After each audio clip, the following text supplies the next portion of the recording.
YouTube channel physics club bye शक्ति sir. आज के इस लेक्चर में हम टॉर्क पे डिस्कशन करेंगे, उसके एग्जाम्पल सॉल्व करेंगे और एक दो छोटे छोटे टॉपिक्स जो टॉर्क के साथ रिलेट करते हैं, जैसे torque is equal to moment of inertia times alpha, है ना, राइट। तो इस पे भी सवाल देखेंगे। मल्टीपल जब फोर्सेस एक्ट करती हैं किसी एक बॉडी पे, तो बहुत सारी टॉर्क्स एक ही बॉडी पे लग रही होती हैं, तो उनको कैसे एनालाइज किया जाता है।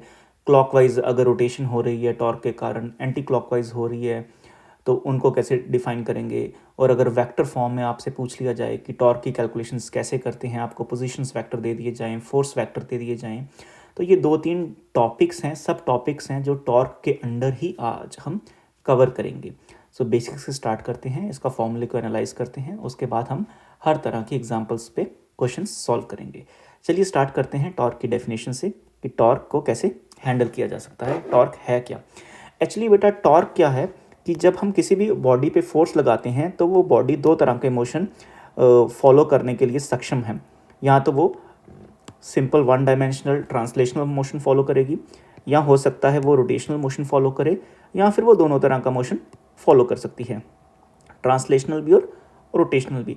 और जब भी कभी आपको रोटेशनल इफेक्ट किसी फोर्स के कारण देखने को मिलेगा तो हम उसको प्यार से टॉर्क कह देते हैं कि एक फोर्स के कारण कोई बॉडी रोटेट करना शुरू हो गई है, इसका मतलब ये है कि बॉडी के ऊपर टॉर्क एक्ट करना शुरू हो गया है।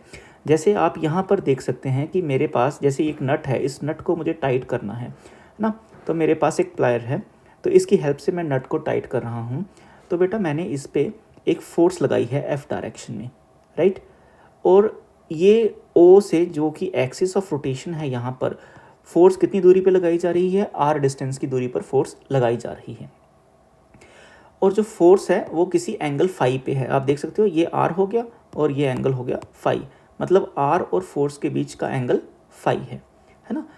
तो टॉर्क की जब एप्लीकेशन हमें देखनी है, टॉर्क को अप्लाई करना है न्यूमेरिकल प्रॉब्लम सॉल्व करने के लिए, तो बेटा हमारे पास दो ही चीज़ें हैं, एक तो है पोजीशन वेक्टर और एक है मेरे पास फोर्स। एक क्या है, फोर्स। ये दोनों आपस में परपेंडिकुलर होने चाहिए, या तो फोर्स या उसका कोई कंपोनेंट। क्या, उसका कोई कंपोनेंट। ये पोजीशन वेक्टर आर से परपेंडिकुलर होना चाहिए, या फिर जो पोजीशन वेक्टर आर है इसका कोई कंपोनेंट फोर्स से परपेंडिकुलर होना चाहिए। ये हमारी सुविधा के अकॉर्डिंग है कि हम किसका कंपोनेंट लें, हम फोर्स के कंपोनेंट्स बनाएं या फिर पोजीशन वेक्टर के कंपोनेंट्स बनाएं। ये हमारी अपनी स्किल पे डिपेंड करता है। जैसे जैसे हम सवाल सॉल्व करते हैं हमें समझ आती है कि किस सिचुएशन में किसका कंपोनेंट लेना इजी रहेगा, कैलकुलेशंस में इजी रहेगा, तो उस तरह से हम क्वेश्चंस को आगे बढ़ाते हैं। जैसे यहाँ पर अगर मैं देखूँ, दोनों ही सिचुएशंस आपके सामने रखूँगा कि ये फोर्स जो है, अगर मैं उसके कंपोनेंट्स बनाता हूँ तो एक कंपोनेंट तो एफ कॉस थीटा है जो कि ओ से पास कर रहा है, तो इसका मतलब एफ कॉस थीटा के कारण जो है टॉर्क नहीं लगेगी, क्योंकि बेटा जब भी फोर्स एक्सिस ऑफ रोटेशन के अबाउट से पास करता है तो उस फोर्स के कारण टॉर्क नहीं लगता है, ठीक है। लेकिन जो फोर्स का कंपोनेंट, जैसे यहाँ पर दूसरा कंपोनेंट है एफ साइन थीटा, ये जो कंपोनेंट है ये ओ से नहीं पास कर रहा, एक्सिस ऑफ रोटेशन से नहीं पास कर रहा है, इसका मतलब एफ साइन थीटा के कारण टॉर्क एक्ट कर रहा है, ठीक है। और आप देख सकते हो कि आर और एफ साइन थीटा आपस में कैसे हैं, 90 डिग्री पर हैं, है ना। तो यहाँ पर हमने फोर्स का कंपोनेंट लिया है लेकिन आर एज इट इज़ लिया है, तो यहाँ पर एफ साइन थीटा और आर को मल्टीप्लाई करके हमें टॉर्क मिल जाता है। दूसरी सिचुएशन क्या सामने आती है, जैसे ये देखो, टॉर्क को हमने क्या लिखा हुआ है, R times F sine theta, है ना। तो दूसरी सिचुएशन सामने आती है कि अगर मैं फोर्स के कंपोनेंट्स ना बनाऊं, मैं फोर्स को एज इट इज़ ही लेना चाहता हूं, तो मुझे किसके कंपोनेंट्स बनाने पड़ेंगे, मुझे पोजीशन वेक्टर आर के कंपोनेंट्स बनाने पड़ेंगे। अब बेटा ये आर है और ये फाई है ना, ये फाई है, तो फाई के साथ वाला कंपोनेंट ये जो होगा ये हो जाएगा आर कॉस ऑफ फाई, और दूसरा कंपोनेंट ये जो डी है ये हो जाएगा R sine of phi, right. तो अब आप देखोगे ये जो आर साइन ऑफ फाई है, जिसको हमने प्यार से यहाँ पर डी लिखा हुआ है, ये जो डी है ये 90 डिग्री का एंगल बना रहा है फोर्स से, मतलब यहाँ पर मैंने फोर्स का कंपोनेंट नहीं लिया, आर का कंपोनेंट लिया है। लेकिन होने क्या चाहिए, दोनों 90 डिग्री पर होना चाहिए, है ना। अब आप देख सकते हो डी और एफ जो हैं दोनों 90 डिग्री पर हैं, इन दोनों का मल्टीप्लिकेशन भी हमें सेम ही आंसर देगा, जो एफ डी जो है वो भी हमें सेम टॉर्क की वैल्यू को ही दे रहा है। इस तरह से हमारे पास दो ऑप्शन होते हैं कि किसका कंपोनेंट लें, ये डिपेंड करता है कि क्वेश्चन आपके सामने कैसा है। ओके, आगे हमने ये बात की, ये वाली बहुत इंपॉर्टेंट बात है कि अगर कोई भी फोर्स या फोर्स का कंपोनेंट एक्सिस ऑफ रोटेशन के अबाउट से पास करता है तो उस फोर्स के कारण टॉर्क एक्ट नहीं करता, है ना। ये बहुत इंपॉर्टेंट बात है जो कि हमने इस पॉइंट पे कवर की है। आप आराम से वीडियो को यहाँ पर पॉज करके ये सारे नोट्स बना सकते हैं जो कि बहुत ही इंपॉर्टेंट हैं। So torque due to F cos theta is zero. क्यों है ज़ीरो बेटा? Because it passes through O, so it has no tendency to produce rotation. So F cos theta के कारण यहाँ पर रोटेशन बॉडी में नहीं होगा, एफ साइन थीटा के कारण ही रोटेशन होगा। अब यहाँ से इस सिचुएशन से मैं आपको एक अच्छा सा पॉइंट बताना चाहूँगा, वो ये है कि ये जो मैंने लिखे हैं ये बेटा मैग्नीट्यूड लिखे हैं। ये क्या लिखे हैं मैंने? मैग्नीट्यूड। लेकिन जो टॉर्क है ना वो क्या है? एक वेक्टर फॉर्म है। कैसी है बेटा? एक वेक्टर फॉर्म है। तो टॉर्क को अगर मुझे वेक्टर फॉर्म में लिखना है तो मैं बड़े प्यार से टॉर्क को क्या लिख दूंगा?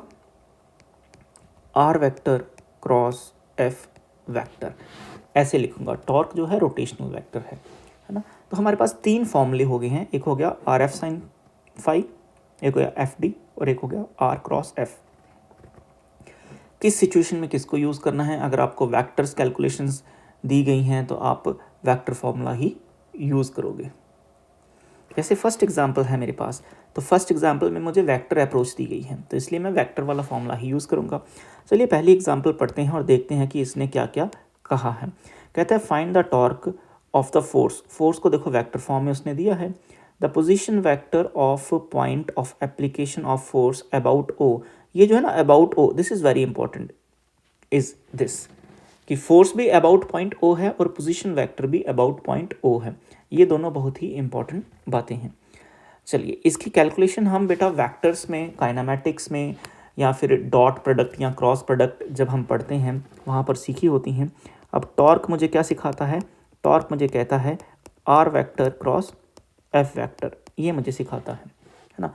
जब मैं इसको आगे लेके जाऊंगा इस क्वेश्चन को तो मैं इस तरह से क्रॉस प्रोडक्ट को अप्लाई करूंगा तो ये हो जाएगा मेरे पास आई कैप जे कैप और के कैप, और कॉरस्पॉन्डिंग सबसे पहले आर के पोजीशन वेक्टर लिखूंगा, वो हैं 2 3 और -1, और एफ के पोजीशन वेक्टर हैं जो वो हैं 1 2 और -3, ऐसे हैं ना। अब बहुत सारे बच्चों को ये सॉल्व करना आता होगा, है ना। क्रॉस प्रोडक्ट है तो मैं सबसे पहले आई को लिख रहा हूँ, फिर मैं -j लिखूँगा। देखो बहुत सारे बच्चे यहाँ पर +j लिखते हैं, फिर मैं के कैप लिखूँगा।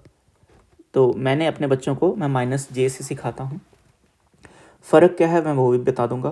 पहले आई की कैलकुलेशंस करते हैं।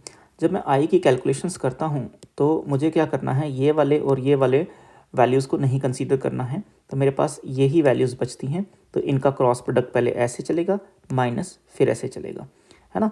कि सबसे लेफ़्ट से शुरू करिए, टॉप लेफ़्ट से ऐसे, माइनस ऐसे, इस तरह से आपको चलना है।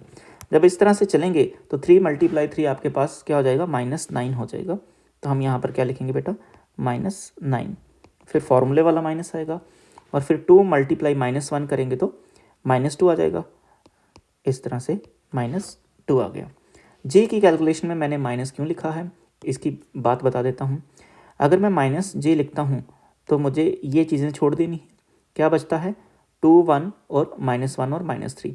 तो ये जो हमारे पास 4 डिजिट्स बचे हैं तो फिर बड़ी आसानी से आप इस तरह से इनको मल्टीप्लाई कर सकते हैं, ऐसे जैसे हमने आई के केस में किया कि लेफ़्ट से शुरू होंगे ऐसे ऐसे।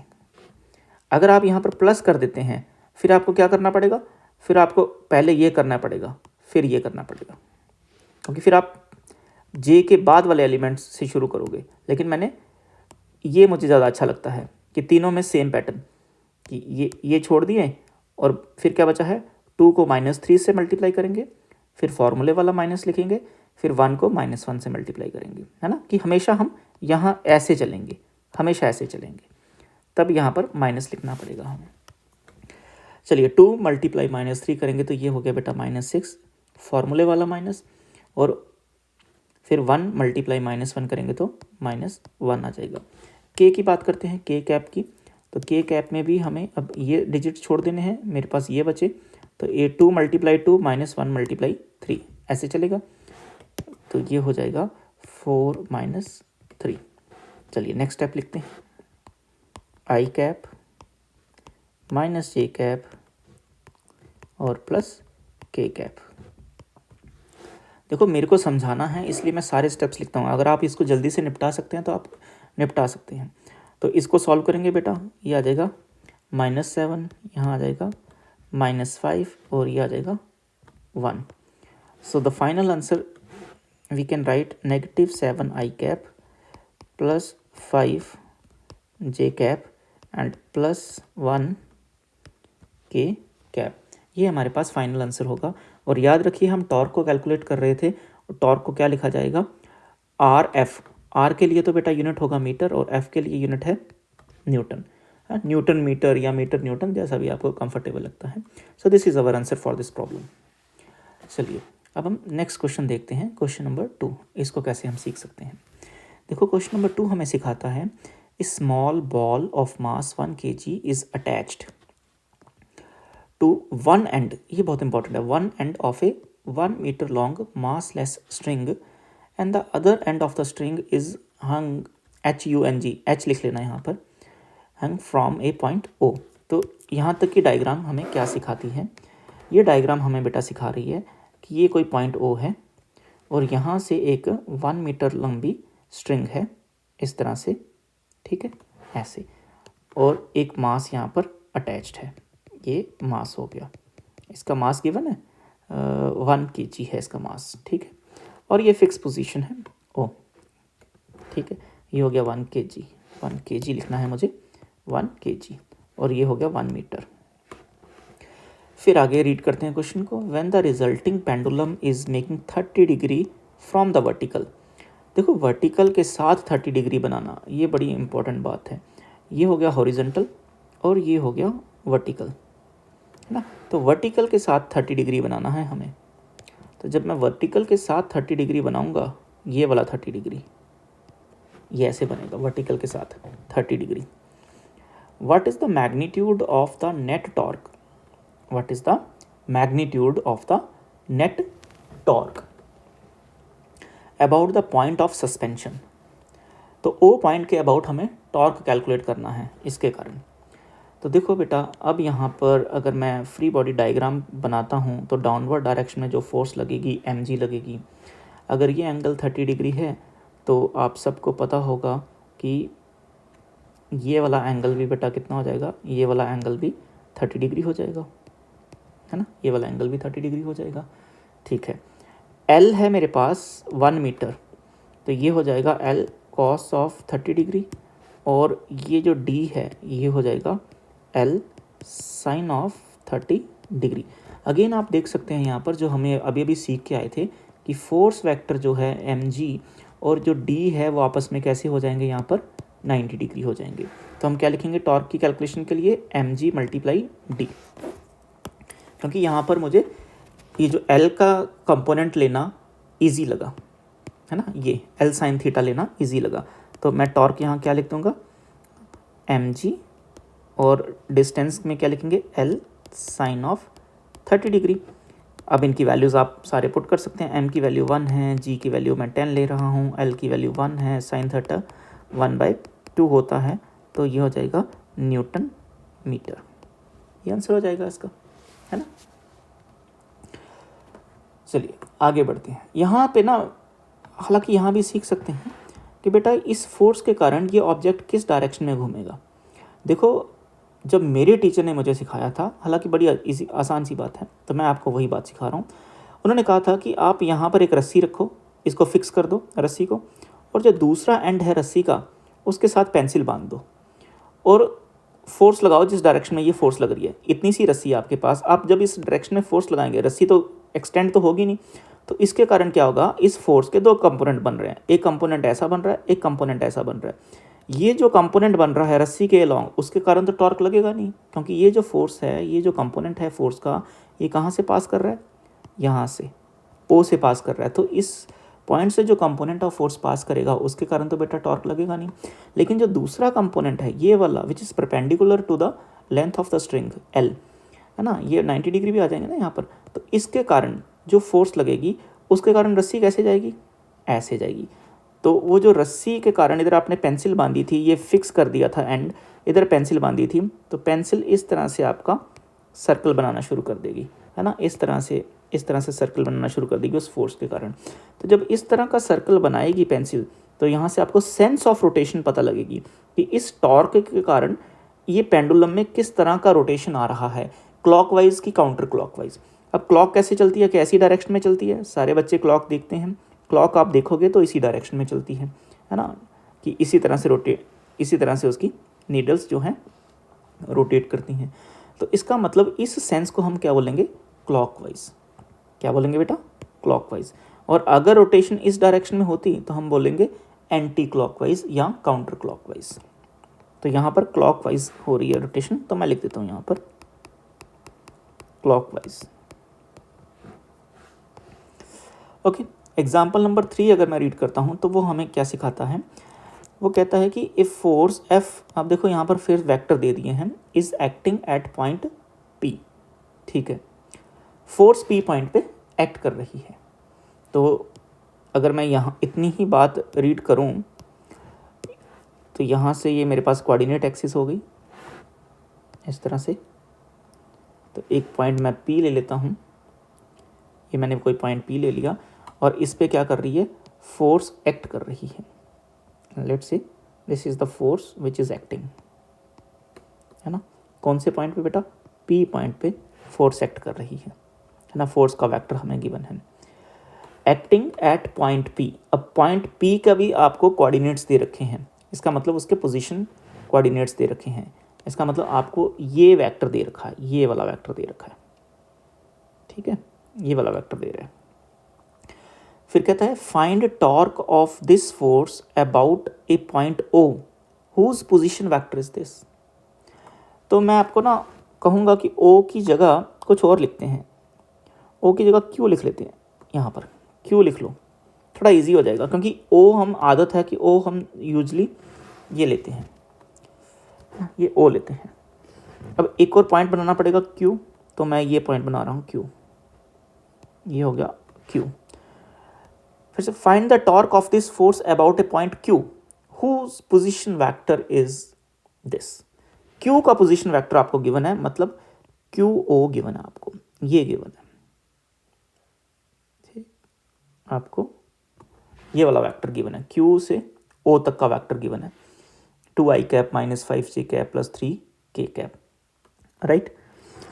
और हमें टॉर्क किसके अबाउट कैलकुलेट करना है, फिर से कहता है is acting, find the torque of this force about point Q. Q point के अबाउट कैलकुलेशन करनी है इस बारी, ना कि ओ पॉइंट के अबाउट कैलकुलेशन करनी है। यहाँ पे कि फोर्स लग यहाँ रहा है और इस पॉइंट के अबाउट क्या टॉर्क होगी, इसका मतलब बेटा कि हमें क्या चाहिए, हमें ये वाला पोजीशन वेक्टर चाहिए, ये वाला, ये ब्लैक कलर में जो मैंने बनाया है, हमें ये पोजीशन वेक्टर चाहिए, ये आर होगा, ये किसको रिप्रेजेंट करेगा, आर को, ये हो गया आर वेक्टर। तो आर वेक्टर अगर मैं देखूं, हम वेक्टर्स अप्रोच जब पढ़ते हैं तो आप इस ट्रायंगुलर लॉ के अकॉर्डिंग हम क्या लिख सकते हैं, मैं लिख सकता हूँ ना, ओ पी जो रिजल्टेंट वेक्टर की तरह बिहेव कर रहा है, कि ओ पी जो वेक्टर होगा वो किसके बराबर होगा बेटा, ओ से लेके क्यू वेक्टर प्लस क्यू से लेके पी वेक्टर, कुछ ऐसा होगा, है ना। तो मुझे तो आर वेक्टर चाहिए था, मतलब क्यू पी वेक्टर चाहिए था, है ना। क्यू पी वेक्टर किसके बराबर हो जाएगा, O P vector minus O Q vector equals to Q P vector, जो कि इसको हमने क्या लिखा हुआ है, यही आर वेक्टर है हमारा। अब ओ पी वेक्टर कितना है, ये गिवन है, ये कोऑर्डिनेट्स गिवन है इसके ओ पी वेक्टर के। तो ओ पी वेक्टर उस कोऑर्डिनेट से मैं लिखूंगा 2i cap minus 3j cap plus 6k cap, ये ओ पी वेक्टर लिख दिया मैंने। और दूसरा है ओ क्यू वेक्टर, तो ओ क्यू वेक्टर भी हमें गिवन है, ये गिवन है ओ क्यू वेक्टर। तो ओ से लेके क्यू वेक्टर जो होगा वो है 2i cap minus 5 J cap plus 3 K cap. ठीक है, दोनों वेक्टर आ गए, ये भी आ गया और ये भी आ गया, तभी तो आर वेक्टर लिखा जाएगा। तो आर वेक्टर बेटा किसके बराबर हो गया? R vector can be written as OP, जो कि ब्लैक में मैंने लिखा हुआ है, तो ओपी लिख देते हैं 2i कैप माइनस 3 जे कैप प्लस 6 के कैप, ये हो गया ओपी माइनस ओ क्यू। अब ओ क्यू ब्लू कलर में है, तो ये हो गया 2i cap minus 5 J cap plus 3 K cap, ऐसा। ठीक, तो ये हो गया R vector is equal to, जब आप एक बेटा इनको सॉल्व करोगे तो देखो आपको क्या आंसर मिलता है। आई कैप से आई कैप वाली टर्म तो कैंसिल हो जाएंगी, है ना, ये वाली, तो आपको मिलेगा, यहाँ से आपके सामने आ जाएगा यस, तो ये आ जाएगा 2j cap plus 3 K cap. आप ब्रैकेट्स को ओपन करिए इस माइनस के साइन को ध्यान में रखते हुए, तो आपको ये आर पोजीशन वेक्टर मिल जाएगा। बस बात खत्म होगी। अब आपके पास पोजीशन वेक्टर आ गया और फोर्स वेक्टर भी गिवन है, तो इनका हम क्रॉस प्रोडक्ट कर लेंगे। अब फोर्स वेक्टर कितना है? फोर्स वेक्टर है आपके पास, फोर्स वेक्टर है वो भी गिवन है क्वेश्चन में, 2i कैप प्लस 3 जे कैप माइनस 4 के कैप। चलिए अब इनका हम क्रॉस प्रोडक्ट कर लेते हैं। तो टॉर्क क्या लिखा जाएगा? Torque is equal to R vector cross F vector लिखा जाता है, तो आई जे के कैप, आर वेक्टर कितना हो गया 0 2 3 और एफ वेक्टर हो गया 2 3 और -4। इस तरह से इनको बेटा हम बड़े प्यार से आई कैप ब्रैकेट माइनस जे कैप ब्रैकेट प्लस के कैप ब्रैकेट, जब आई कैप को हम लिखेंगे तो ये छोड़ देंगे, बस यही 4 बचेंगे। सो 2 को -4 से मल्टीप्लाई करेंगे और 3 को 3 से मल्टीप्लाई करेंगे, तो 2 को -4 से मल्टीप्लाई करेंगे तो कितना आएगा -8, ये फॉर्मूले वाला माइनस हो गया, और 3 × 3 लिखा जाएगा 9, ऐसे लिखा गया। फिर जे के लिए 0 को -4 से करेंगे तो मल्टीप्लाई तो 0 आएगा, फिर फॉर्मूले वाला माइनस आ गया, 2 को 3 से करेंगे तो 6 आ गया। फिर के कैप के लिए देखो, फिर से दिखा रहा हूँ आपको, के कैप के लिए ये छोड़ देंगे, सिर्फ यही बचा है, 0 को 3 से करेंगे 0, फिर फॉर्मूले वाला माइनस, फिर 2 को 2 से मल्टीप्लाई करेंगे, सो 0 0 -4 ऐसे। तो क्या आंसर आ जाएगा आपके पास? आपके पास आ जाएगा torque equals to -17i cap plus 6j cap -4 K cap Newton metre. ये आपके पास बेटा आंसर होगा इस क्वेश्चन का। क्लियर होगी बात? चलिए नेक्स्ट बेटा देखो, बड़ा एक दूसरा टॉपिक आ गया, यहाँ सब टॉपिक आ गया जिसकी मैंने बात की थी कि अगर एक बॉडी पे एक से ज़्यादा फोर्स एक्ट करती है तो फिर कैसे कैलकुलेशंस हम करेंगे। तो देखो डायग्राम में आपको दिख रहा है कि एक हमारे पास रिजिड बॉडी है, उसके ऊपर 2 फोर्सेस एक्ट कर रही हैं, F1 और F2, और उनके perpendicular distances from the axis of rotation O से D1 और D2 हैं, है ना। तो वही रस्सी वाला कॉन्सेप्ट यूज़ करिए कि रस्सी का एक एंड फिक्स यहाँ पर रखिए, दूसरा जो मूवेबल एंड होगा रस्सी का यहाँ रखिए, और उस रस्सी पे, उस पेंसिल पे इस डायरेक्शन में फोर्स लगाइए, तो वो पेंसिल कैसे घूमेगी? पेंसिल इस तरह से सर्कल ट्रेस करेगी। इसका मतलब F1 के कारण कैसी टॉर्क लग रही है, क्या नेचर है टॉर्क का, वो कैसा लग रहा है बेटा, क्लॉकवाइज की एंटी क्लॉकवाइज? तो आप यहाँ से देख सकते हैं कि वो एंटी क्लॉकवाइज लग रहा है F1 के कारण। F2 की बात करें, अगेन रस्सी का एक एंड यहाँ पर फिक्स रखिए, दूसरा एंड पे पेंसिल बांधिए और उसको फ्री रखिए और F2 की डायरेक्शन में फोर्स लगाइए, तो इस फोर्स के कारण वो पेंसिल इस तरह का सर्कल बनाएगी, तो ये हो जाएगा क्लॉकवाइज। तो इसके कारण तो क्लॉकवाइज टॉर्क लगी और इसके कारण एंटी क्लॉकवाइज टॉर्क लगी। जो बेटा क्लॉकवाइज टॉर्क होगी उसको हम बोलेंगे पॉजिटिव, और जो काउंटर क्लॉकवाइज या एंटी क्लॉकवाइज टॉर्क लगेगी उसको हम बोलेंगे पॉजिटिव, और जो क्लॉकवाइज होगी उसको बोलेंगे negative nature of the torque, है ना। लिखना तो हमने वैसे ही है कि नेट टॉर्क जो बॉडी पे एक्ट कर रही है वो क्या है, vector sum of all the torques. So torque 1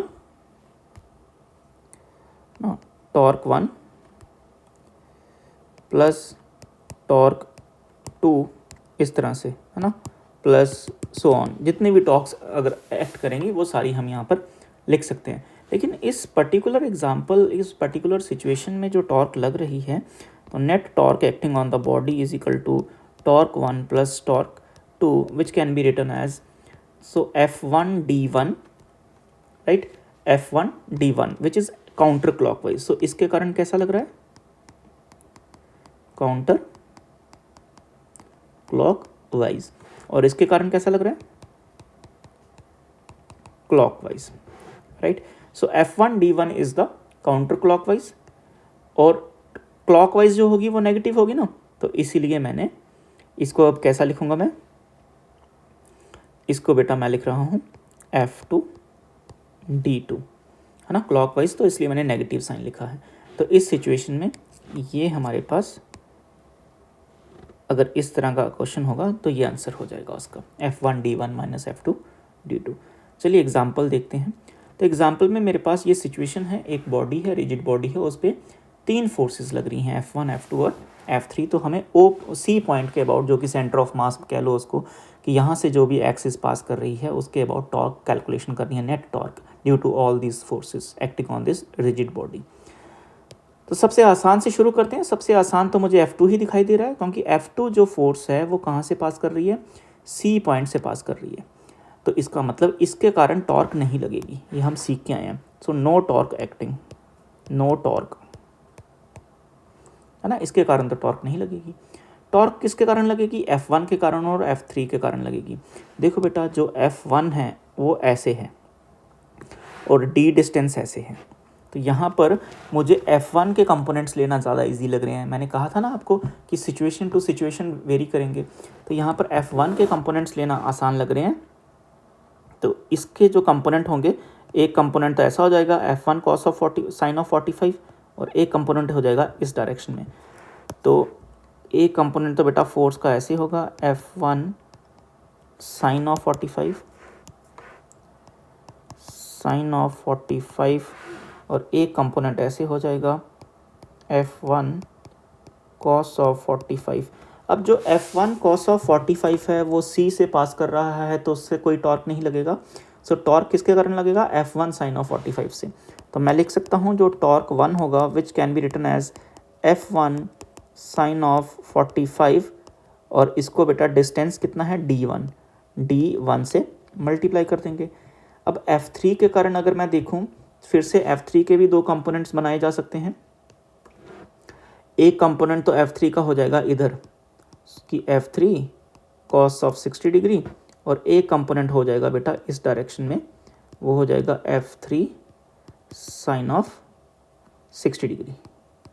so F3 sine of 60 degree जो है वो D, आप देख सकते हो D3 से परपेंडिकुलर है ना, ये हो गया आपका D3, ये जो है ये D3 हो गया, उससे परपेंडिकुलर है। तो अब जो टॉर्क 3 लगेगी वो क्या होनी चाहिए, F3 साइन ऑफ 60 डिग्री और मल्टीप्लाई D3 ऐसे, और F2 के कारण तो टॉर्क 0 है, मतलब टॉर्क 2 कितना हो जाएगा, 0 हो जाएगा। बेटा फिर से वो पेंसिल और थ्रेड वाला सिचुएशन अगर आप देखते हो, तो ये एंड थ्रेड का फिक्स रखो, यहाँ पर पेंसिल इस डायरेक्शन में जब घूमेगी तो वो इस तरह से सर्कल बनाएगी, इसका मतलब क्लॉकवाइज नेचर होगा F1 के कारण जो टॉर्क लग रही है। सेम सिचुएशन होगी कि जब इस डायरेक्शन में ये पेंसिल ऐसे रखो, थ्रेड ऐसे रखो, तो जब पेंसिल को घुमाएंगे तो इस तरह से घूमेगी क्लॉकवाइज। तो नेट टॉर्क जो हम लिखेंगे वो क्या लिखेंगे, torque 1 plus torque 2 plus torque 3, ऐसे लिखा जाएगा। टॉर्क 1 की वैल्यू पुट करते हैं, टॉर्क 2 की और टॉर्क 3 की। टॉर्क 1 क्या है बेटा, F1 है, साइन 45 है, F1 की वैल्यू आपको गिवन है 20 न्यूटन, ठीक। फिर आ गया साइन 45 यू कैन राइट 0.707, और उसके बाद है D1 है 10 सेंटीमीटर, तो उसको मीटर में हम कन्वर्ट कर सकते हैं इस तरह से। ये तो हो गया टॉर्क 1, टॉर्क 2 हो गया 0, और टॉर्क 3 लिखते हैं हम। टॉर्क 3 जो होगी, है ना, सारी क्लॉकवाइज है ना दोनों। अब टॉर्क 3 उसकी भी F3 कितना है, 30 है, साइन 60 की वैल्यू मैंने देखी कैलकुलेटर से, तो ये थी इतनी, आपको याद होगी, sin 60 जो होता है cos 30 के बराबर होता है ना, मल्टीप्लाई बाय, और ये है 5 सेंटीमीटर डिस्टेंस, सो इसको मीटर में कन्वर्ट करेंगे डिवाइडेड बाय 100 से, इस तरह से इनको आप कैलकुलेट करिए तो ये आ जाएगा 2.713 न्यूटन मीटर। बट बात याद रखिए, नेचर कैसा होगा, क्लॉकवाइज वर्ड लिखा होना चाहिए या उस वैल्यू के आगे नेगेटिव का साइन होना चाहिए, है ना, ऐसा। नेक्स्ट मूव करते हैं। हाँ, ये हमारे पास तीसरा सब टॉपिक आ गया, relation between torque and angular acceleration. Angular acceleration बेटा क्या होता है, अल्फा होता है ना, कि टॉर्क और अल्फा के बीच कैसा रिलेशन है। देखो बेटा, आपके सामने एक सिचुएशन है मैंने बनाई हुई, कि वही रस्सी वाली मान लो, कि एक पेंडुलम वाली मान लो कि एक ऑब्जेक्ट है, रस्सी से ऐसे बंधा हुआ है और ये घूम रहा है सर्कुलर नेचर में। तो हम पढ़ के आए हैं सर्कुलर मोशन में, जब भी कोई बॉडी सर्कुलर मोशन में घूमती है तो उसके ऊपर एक तो फोर्स जो पक्की है, लगती है, वो है सेंट्रीपिटल फोर्स, जिसको हम प्यार से रेडियल फोर्स भी बोलते हैं, क्योंकि वो रेडियस के अलॉन्ग लगती है, इस डायरेक्शन में लगती है। तो यहाँ पर रेडियल फोर्स है Fr, और दूसरी फोर्स होती है टेंजेंशियल फोर्स Ft। तो दो फोर्सेस इस बॉडी पे लगती हैं, एक टेंजेंट के अलॉन्ग लगती है और एक रेडियस के अलॉन्ग लगती है। ये दोनों फोर्सेस आपस में कैसे होते हैं, 90 डिग्री पर होते हैं। अब बेटा, अगर दो फोर्सेस लग रही हैं तो इसका मतलब इस बॉडी के पास दो एक्सेलरेशन भी लग रही होंगी।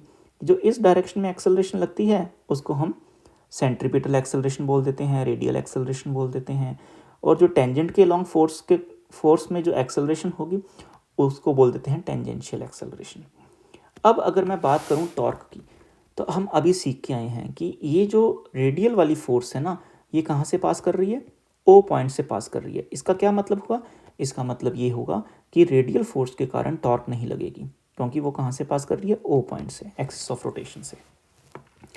लेकिन जो टेंजेंशियल फोर्स है वो तो ओ से नहीं पास कर रही, तो उसके कारण टॉर्क लगेगी, है ना। और इस टॉर्क के कारण ये बॉडी कैसे घूम रही है, ये ऐसे घूम रही है, एंटी क्लॉकवाइज या काउंटर क्लॉकवाइज डायरेक्शन में घूम रही है, ठीक है। So this tangential force is responsible for torque. देखते हैं इसको कि टेंजेंशियल फोर्स जो होगी वो कैसे यहाँ पर अपना रोल प्ले करेगी। सो टेंजेंशियल फोर्स क्या होगा, मास टाइम टेंजेंशियल एक्सेलरेशन, है ना, इतना लिख सकते हैं हम। अब टेंजेंशियल एक्सेलरेशन ए टी को बेटा मैंने टेंजेंशियल एक्सेलरेशन लिखा है, और टॉर्क को क्या लिखते हैं, टॉर्क क्या होगा, टॉर्क होगा फोर्स टेंजेंशियल मल्टीप्लाई आर, है ना, ये लिखा ना, डिस्टेंस जो होता है force time distance. Values plug करते हैं, टेंजेंशियल फोर्स की वैल्यू ये हो जाएगा MA/T और मल्टीप्लाई आर, ऐसा लिखेंगे। अब यार AT क्या होता है, ये भी हम पढ़ के आते हैं सर्कुलर मोशन में, कि टेंजेंशियल एक्सेलरेशन क्या होता है, रेडियस मल्टीप्लाई बाय अल्फा। तो इसको अब यहाँ पर प्लग करते हैं। अगर यहाँ पर मैं प्लग करता हूँ तो ये जो टॉर्क होगा वो लिखा जाएगा MR अल्फा और R। So torque can be written as MR² alpha. So torque can be written as moment of inertia times alpha, क्योंकि इस बॉडी का मोमेंट ऑफ इनर्शिया क्या है, MR² है, ठीक। सो यहाँ से हमें पता लगता है कि जो टॉर्क है और एंगुलर एक्सेलरेशन है, they are linearly related with each other, है ना। सो उनका प्रोपोर्शनलिटी कांस्टेंट क्या है, मोमेंट ऑफ इनर्शिया है। सो ये एक बेटा एनालॉग है न्यूटन सेकंड लॉ का, जो हमें बताता है force is equal to mass into acceleration. तो ये तो हो गया लीनियर, और ये कैसा हो गया, रोटेशनल, है ना, रोटेशनल न्यूटन सेकंड लॉ, और force is equal to mass into acceleration linear. तो ये हमें बड़ा इंपॉर्टेंट आपको ध्यान रखना पड़ेगा कि torque is equal to I alpha, जो कि force is equal to mass into acceleration लिखा जाता है। इसके बाद हमारे पास कुछ पॉइंट्स हैं, उन पॉइंट्स को आप देख सकते हैं। पहला पॉइंट जो है वो क्या कहता है बेटा, पहला पॉइंट बहुत इंपॉर्टेंट है, कहता है although each point of the rigid body rotating about a fix axis may not, तो ये बात आप याद रखिए, मे नॉट लिखा हुआ है, experience the same force, same acceleration and same linear speed. मतलब जैसे ये कोई भी बॉडी है, रिजिड बॉडी है ना, जैसे मैं कहता हूँ ये कोई एक रिजिड बॉडी है, तो ये जो रिजिड बॉडी है ये रोटेट कर रही है, तो इसके ऊपर बहुत सारे पॉइंट्स हैं, हर पॉइंट्स के ऊपर अलग अलग फोर्स लग सकती है। मे वर्ड का मतलब लग सकती है ना, शायद है, पॉसिबिलिटी है। तो हर पॉइंट के ऊपर अलग अलग रेडियल फोर्स, टेंजेंशियल फोर्स लग सकती है, तो उसके कारण अलग अलग पॉइंट्स के अलग अलग एक्सेलरेशंस हो सकती हैं, अलग अलग लीनियर वेलोसिटीज हो सकती हैं। ठीक, मतलब सेम नहीं होंगी। लेकिन दूसरा पॉइंट वहीं क्या कहता है, but each point experience the same angular acceleration and angular speed. लेकिन जो रोटेशनल वेक्टर हैं, लीनियर वाले सेम नहीं होंगे, एंगुलर एक्सेलरेशन और एंगुलर वेलोसिटीज वो सेम होंगी, लेकिन लीनियर एक्सेलरेशन और लीनियर वेलोसिटीज अलग अलग हो सकती हैं। मे वर्ड लिखा हुआ है, बहुत इंपॉर्टेंट है फिजिक्स में, स्पेशली नीट वाले स्टूडेंट्स के लिए। तो मैं तो यही मानता हूँ कि जब मे लिखा हो ना, मतलब कि वो स्टेटमेंट सही है। थर्ड पॉइंट कहता है all the radial components of forces produce zero torque as it passes through the axis of rotation. तो ये हम सीख के आए हैं कि रेडियल कंपोनेंट मतलब जैसे यहाँ पर रेडियल फोर्स था ना, ये जो एफ आर है ये रेडियल कंपोनेंट ऑफ फोर्स है, ये एक्सिस ऑफ रोटेशन से पास कर रहा है, तो इसके कारण ज़ीरो टॉर्क लगेगा। तो आज के लेक्चर में मैंने इतनी ही डिस्कशंस करनी थी कि टॉर्क क्या है, जब मल्टीपल फोर्सेस एक्ट करती हैं बॉडी पे तो टॉर्क कैसे कैलकुलेट किया जाता है, क्लॉकवाइज रोटेशन मिल रही है तो नेगेटिव, काउंटर क्लॉकवाइज रोटेशन मिल रही है तो पॉजिटिव टॉर्क लिखा जाता है, वेक्टर से कैसे टॉर्क को कैलकुलेट किया जाता है, और फिर ये जो न्यूटन सेकेंड लॉ की एनालॉगी है that is torque is equal to I alpha, है ना। तो इस पे भी हम सवाल आते हैं, नेक्स्ट आने वाले लेक्चर्स में मैं इन फॉर्मूलाज पे torque is equal to I alpha पे क्वेश्चंस लेके आऊँगा। Stay tuned, good luck, bye bye.